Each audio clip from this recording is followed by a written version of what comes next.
टाळ्या चांगल्या वाजवत जा, तुमचं आरोग्य चांगलं राहील. टाळ्या वाजवल्यानंतर आरोग्य सुधारतं आपलं. म्हणून करता रोज टाळ्या वाजवण्याने आनंद होतो. तुम्हाला होतो, मला पण होतो.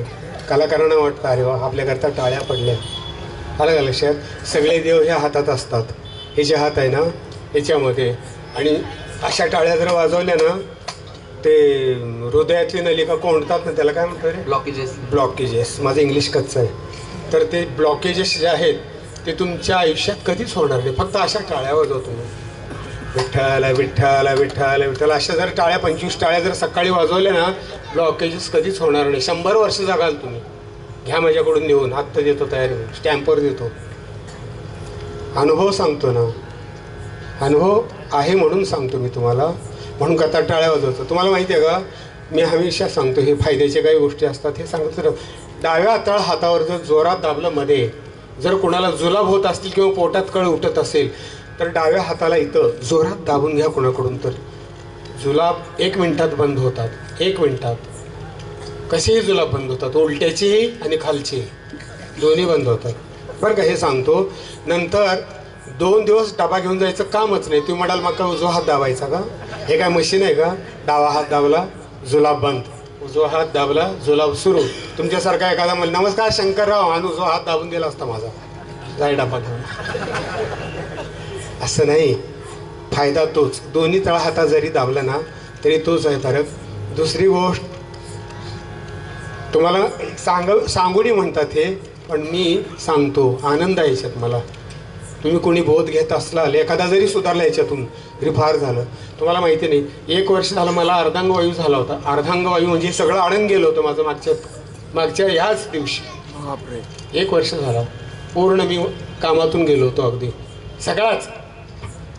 फक्त मी ह्या टाळ्यामुळं वाचलो, बाकी काहीच नाही. मी ह्या टाळ्यामुळं वाचलो.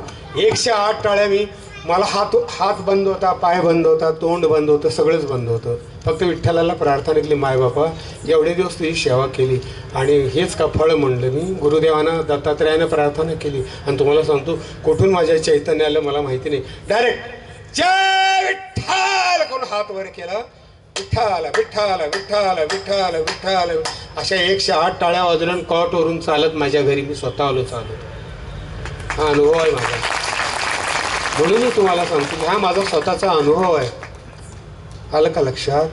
नामस्मरण आणि टाळ्याचं महत्त्व फार आहे. म्हणून करता तुम्ही टाळ्या वाजवत जा. ह्या गोष्टी घेता आल्या पाहिजे. दुसरं अजून एक औषध, मला बरीच औषधं माहिती आहे पण एकच सांगतो फक्त. बऱ्याच जणांची हल्ली गुडघे, कंबर दुखते, पाठ दुखते. खोबरेच तेल पेत जा. सकाळ आणि संध्याकाळ 2-2 झाकणं तेल प्या. मला काय रामदेव बाबांनी कुठला टॅक्स थोडेशी काय त्याच्यातलं काय म्हणतात त्याला कमिशन नाही दिलं. मी आता सांगितलं सरांना मी पेट्या वगैरे तबले वगैरे स्वस्त भावात घेऊन देतो, माझ्याकडे या तुम्ही, इकडे पैसे घालू नका म्हणलं. ह्याचा अर्थ मला कोणी कमिशन देत कमी जरी असलं तर ते शेणच आहे लक्षात ठेवा. म्हणूनच त्याचं नाव कमिशन असं म्हणलं. आलं का लक्षात? बरं का, कमी जरी असलं ना तरी ते शेणच आहे आणि ते खायचं नाही कधीच. मी देवेंद्र मग आत्ता सांगत होतो घरामध्ये मी आमच्या कर्वे साहेबांना, हा मूर्ती म्हणताय दाखला तुझ्याकडून कधी फी घेतली? हा लहानाचा मोठा माझ्याकडे झाला याच्याकडून 5 रुपये घेतले कायला विचारा. असे हजारो शिष्य तयार केले मी, पण कोणाकडे मी हात नाही पसरला. कारण मी गुरुजी आहे. मी गुरुजी आहे आणि मी असा आशीर्वाद देण्याकरता फक्त हात करतो. मी असा कधी हात मी घेतला. नेहा मॅडम आहे समोर माझ्याकडे होत्या, विचारा 15 दिवस मॅडमला मी मागितलं का काय हेही त्यांना विचारा. तुम्ही मागितलं का तुम्हाला? हां कधीच नाही. मी तुम्हाला एक सांगतो, त्या साक्षीदार आहेत. मी कोणाकडून पैसे मागत नाही, कारण भगवंतानी मलाच भरपूर दिले, तो देतो, असं काहीच नाही. म्हणून तुम्हाला नेहमी सांगतो आत्महत्या करू नका. विदर्भातले शेतकरी जास्त करतात. कळकळ वाटते. काय गरज आहे मला सांगा. तुम्हाला किती कर्ज आहे? 25 लाख. मला एक सांगा, कोणी दोरी आणून तुम्हाला फाशी तर नाही देणार? देऊ द्या मग बघू आपण. अहो कोणी काही वाकडं करत नाही. तुम्हाला एक सांगतो कोणी काहीच करत नाही. मला सांगा शेतकऱ्याच्या बाईने कोणी फाशी घेतली का हो? विष पेलं का कोणी शेतकऱ्याच्या बाईने? ती बाई मात्र कंबर खोचून अगदी कष्टाला तयार राहते. कुठेही विदर्भातच नाही बोलत मी, कुठेही भारतभर ज्या शेतकऱ्याच्या आत्महत्या केल्या शेतकऱ्यांनी केल्या, बाईने नाही केल्या कधी. हे लक्षात बाई ही झाशीची राणीच आहे, पहिल्यापासून शक्ती आहे ती, ती सगळं सांभाळते. आणि आपण फालतू इज्जतीचा भाऊ करतो, काहीच भाऊ नसतो. एक लक्षात ठेवा मायबापा हो, या गोष्टी मुद्दाम जाता जाता सांगत असतो मी. थोडा चहा असला तर द्या. त्याने सांगितले थर्मासमध्ये चहा आणायचा, 2-2 मिनिटाला द्यायचा. मी म्हातारा माणूस, माझा घसा सुकतो म्हणलं. तुम्ही आश्चर्य कराल. आता माझ्याकडे बघून तुम्हाला काय वाटतं? थांबा जरा. बरेच लोक मला म्हणतात सर तुम्हाला आम्ही 40 वर्ष झालं बघतो, तुम्ही असेच दिसायचं कारण काय? वेळ माझे केस काळे आहेत. हे काळे कशाने झाले हे सुद्धा लोकांना कळत नाही. इतक्या अडेल जनता आहे. तुम्हाला सांगतो की हल्ली काळं लावतात हेही माहीत नाही लोकांना अजून. पण बिचारे भावभक्तीने विचारतात तुम्ही तरुण दिसता म्हणजे, ह्याच्यात काय भानगड आहे? भानगड घसलेली म्हणलं गोदरेजची कृपा आहे म्हणली. परंतु हसत राहणं हे आपल्या हातात आहे ना हो.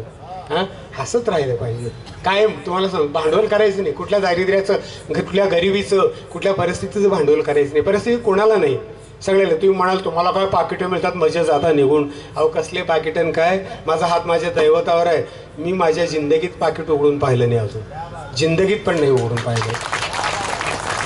कर्वे साहेबांनी सांगितलं ना मला, हा सूर्य हा जयेंद्रत.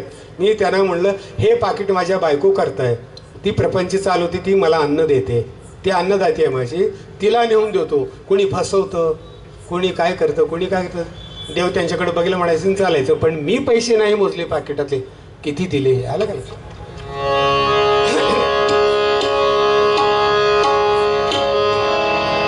विठोबा रखुमाई भजन घेतो आणि मग महाराजांचं पद म्हणून दाखवतो मस्त तुम्हाला.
बहुत अच्छा, वाह वाह.